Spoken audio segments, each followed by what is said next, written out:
everyone.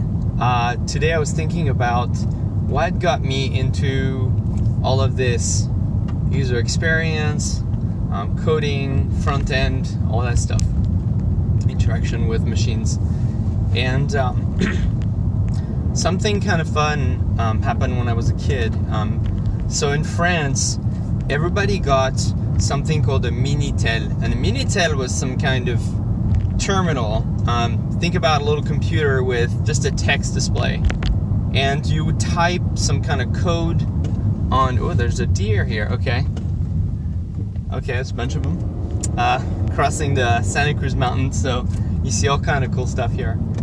And okay, so everybody got a Minitel. So literally, I remember going with my mom to the post office. So a public office, and getting one of those. And it was a little computer, and you typed, you pressed the keys on your telephone with a certain code, and then it would come back with one of those, fax machine noise. So basically like a modem connection. It would go, and this was, I forgot to say, this was maybe 87 or something like that, or 88. So, years before everybody got the internet for sure.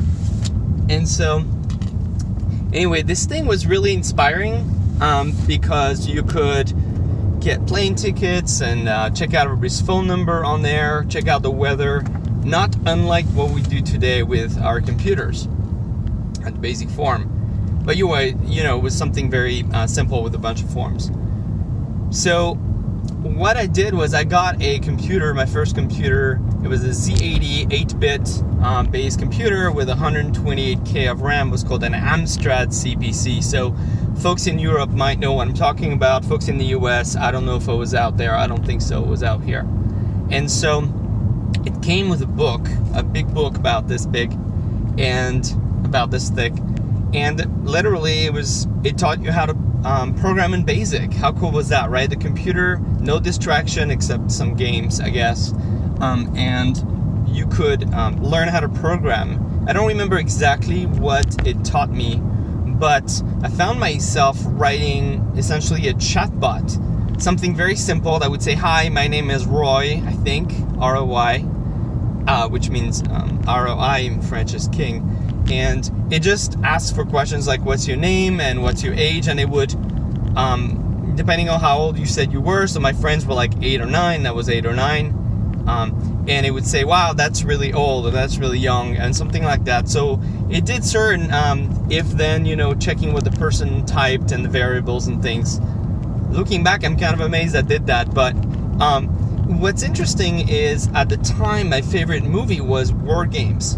And you might have seen Wargames, you may not have seen Wargames, but if you watch it again and you're into human-computer interaction and those kind of things, or world events and wars and all that dangers in the world from humans' folly, it's actually surprisingly relevant still. So go watch Wargames. But as a kid, David, the actor is Broderick, but the kid that he played in there, David, loved to take things apart, loved to dial into computers, and it wasn't very different from what I was doing with the Minitel, except I was checking people's phone number. It was like a phone book. And so when I made my chatbot, it was actually inspired by the Whopper, the computer that's inside Wargames, that's so smart that it just answers back and forth as David and a woman in the show are typing in, like, do you want to play a game? And they play chess, but then they play thermonuclear warfare, global thermonuclear war, I think.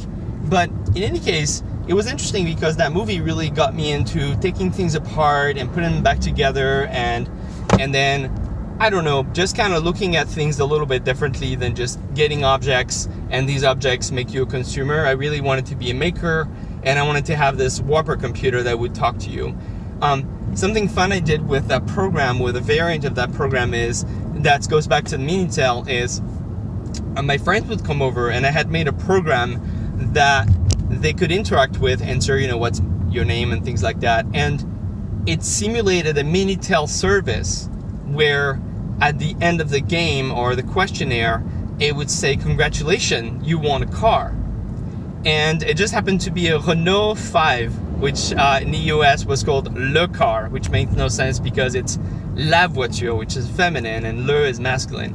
Anyway, and there's an A-Team episode where they blow up a Renault 5. I don't know if it was, kind of make fun of France or something. I'm not sure. In any case,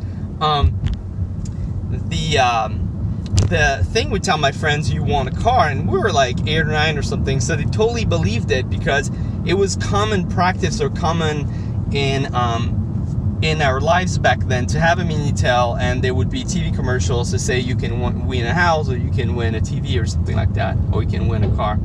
So I think it was my first kind of, looking back, I didn't realize, but it was my first time getting into this human interaction and trying to make computers more human, because especially at the time you turn on the computer and it would say ready and it had just a cursor, and you had to either type code right there and save it to a diskette, or you could just say run, and it would just run the program that was on the disk, and games. So I wanted to share my little story. What is your first inspiration to get into, I don't know if it's computers, something creative, but it's cool if it's about user experience. And yeah, maybe reply with it. That'd be really fascinating to listen to everybody's story there. So thank you for watching, and I'll see you later. Bye-bye.